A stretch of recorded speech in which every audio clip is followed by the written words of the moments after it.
श्री विष्णु पुराण 5वां अंश 13वां अध्याय गोप द्वारा भगवान का प्रभाव वर्णन तथा भगवान का गोपियों के साथ रास क्रीड़ा करना। श्री परशुराम जी बोले, इंद्र के चले जाने पर लीला विहारी श्री कृष्ण चंद्र को बिना प्रयास ही गोवर्धन पर्वत धारण करते देख गोपगण उनसे प्रीति पूर्वक बोले, हे भगवान, हे महाभाग, आपने गिरिराज को धारण कर हमारी और गौवों की इस महान भय से रक्षा की है। हे तात, कहाँ आपकी यह अनुपम बाल लीला, कहाँ निंदित गोपचति और कहाँ ये दिव्य कर्म, यहाँ सब क्या है? कृपया हमें बतलाइए। आपने यमुना जल में कालिया नाग का दमन किया, धेनुकासुर का मारा और फिर यह गोवर्धन पर्वत धारण किया। आपके इन अद्भुत क्रमों से हमारे चित्त में बड़ी शंका हो रही है। हे अमित विक्रम, हम भगवान हरि के चरणों की शपथ करके आपसे सच सच कहते हैं कि आपके ऐसा बल वीर्य को देखकर हम आपको मनुष्य नहीं मान सकते।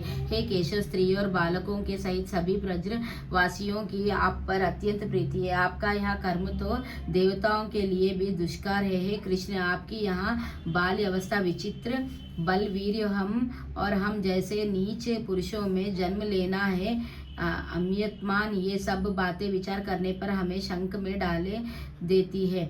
आप देवता हो, दानव हो, यक्ष हो अथवा गांधर्व हो, इन बातों का विचार करने से हमें क्या प्रयोजन है? हमारे तो आप बंधु ही है, अतः आपको नमस्कार है। श्री परशुराम जी बोले, गोपगण के ऐसा कहने पर महामति कृष्णचंद्र कुछ देर तक चुप रहे और फिर कुछ प्रणयजन्य कोप पूर्वक इस प्रकार कहने लगे। श्री भगवान ने कहा, है गोपगण, यदि आप लोगों को मेरे संबंध से किसी प्रकार की लज्जा ना हो तो मैं आप लोगों से प्रशंसनीय हूँ। इस बात का विचार करने की भी क्या आवश्यकता है? यदि मुझ में आपकी प्रीति है और यदि मैं आपकी प्रशंसा का पात्र हूँ तो आप लोग मुझ में बांधव बुद्धि ही करे। मैं ना देव हूँ, ना गंधर्व हूँ, ना यक्ष हूँ और ना दानव हूँ। मैं तो आपके बांधव रूप से ही उत्पन्न हुआ हूँ।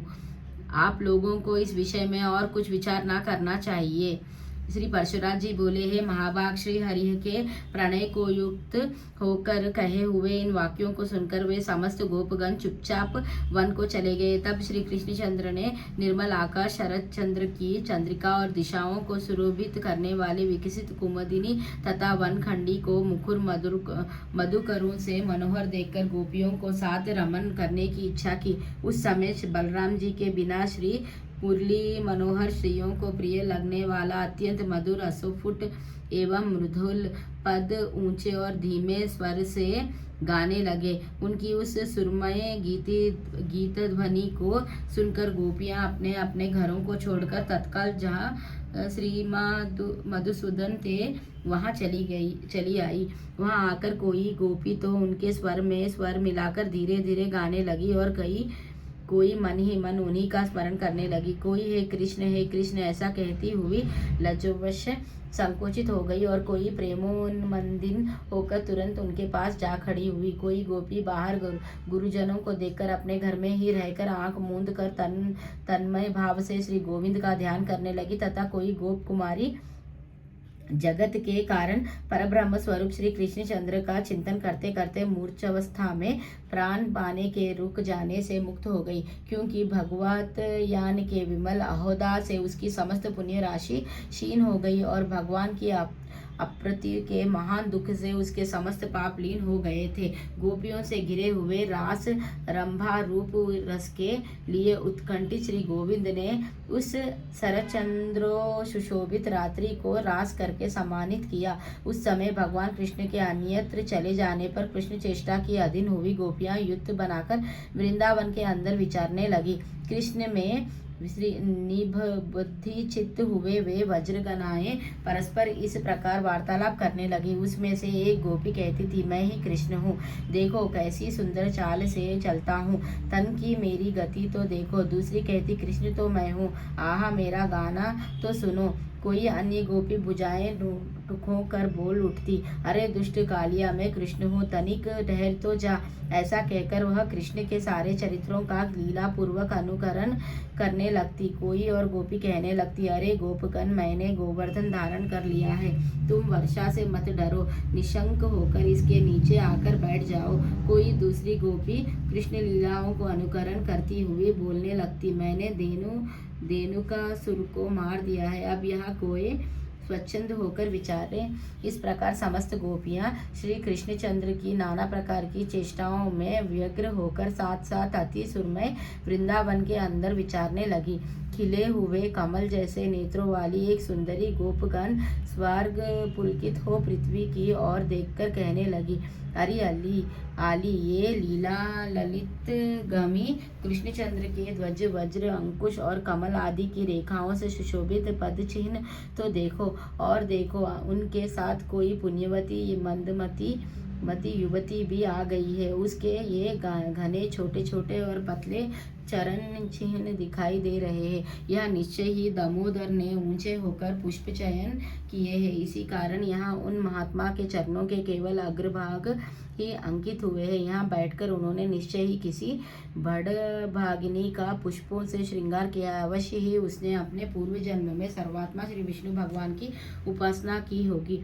और यहाँ देखो, पुष्प बंधन के सम्मान से गर्वित होकर उसके मान करने पर श्री नंदनंदन उसे छोड़कर इस मार्ग से चले गए हैं। अरे सखियों, देखो यहाँ कोई नितंब भार के कारण मंदगामिनी गोपी कृष्णचंद्र के पीछे पीछे गई है। वह अपने गंतव्य स्थान को तीव्र गति से गई है।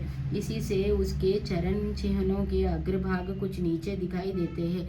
यह वह सखी उनके हाथों में अपना पनी पल्लव देकर चली है। इससे उसके चरण चिन्ह पराधीन ये से दिखलाई देते हैं। देखो, यहाँ से उस मंदगामिनी के निराश होकर लौटने के चरण चिन्ह दिख रहे हैं। मालूम होता है उस धतुरे ने उसकी अन्य आंतरिक अभिलाषाओं को पूर्ण किए बिना ही केवल कर स्पर्श करके उसका अपमान किया है।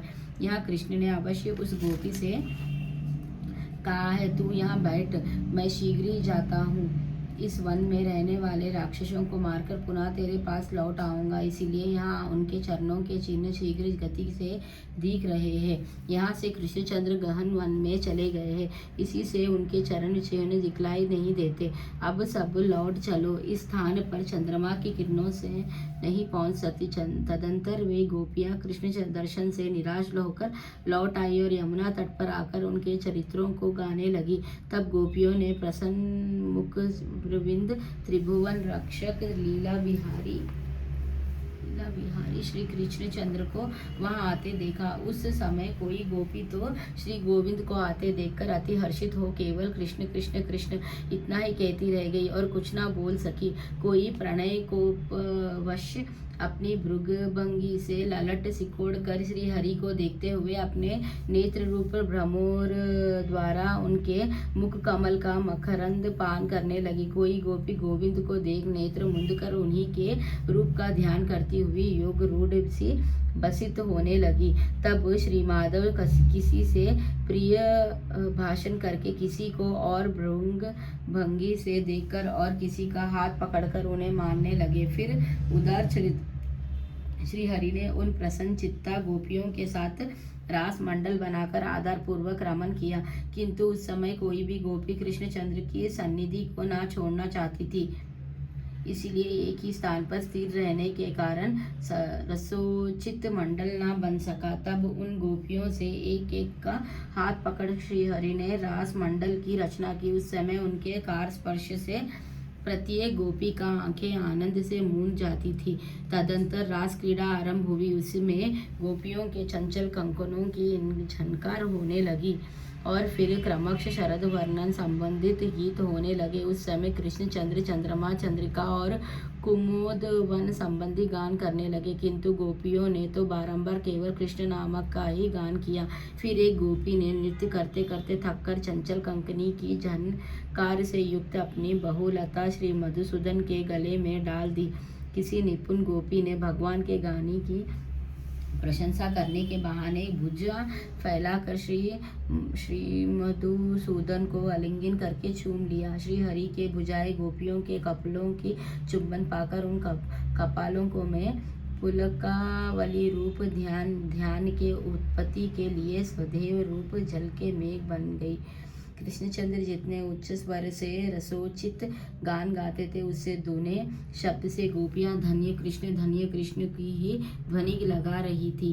भगवान के आगे जाने पर गोपियां उनके पीछे जाती और लौटने पर सामने आ चलती। इस प्रकार वे अनुलोम और प्रतिलोम गति से श्री हरि का साथ देती थी। श्री मधुसूदन भी गोपियों के साथ इस प्रकार रास क्रीड़ा कर रहे थे कि उनके बिना एक क्षण भी गोपियों को करोड़ों वर्ष के समान बिताता था। वे रास रसिक गोपियाँ पति, माता, पिता और भ्राता आदि के रोकने पर भी रात्रि में श्री श्याम सुंदर के साथ विहार करती थी। शत्रुहंता अमेयत्मा श्री मधुसूदन भी अपनी किशोर अवस्था के मान करते हुए रात्रि के समय उनके साथ रमन करते थे। वे सर्वव्यापी ईश्वर श्री कृष्णचंद्र गोपियों में, उनके पितयों में तथा समस्त प्राणियों में आत्मा स्वरूप से वायु के समान व्यक्त थे। जिस प्रकार समस्त प्राणियों में व्यक्त है, उसी प्रकार वे भी आकाश, अग्नि, पृथ्वी, जल, वायु और आत्मा सब पदार्थों में व्यापक है। समस्त प्राणियों में व्यक्त है, उसी प्रकार वे भी सब पदार्थों में व्यापक है। इस प्रकार श्री विष्णु पुराण के 5वें अंश में 13वां अध्याय समाप्त। श्री विष्णु भगवान की जय। लक्ष्मी नारायण की जय। श्री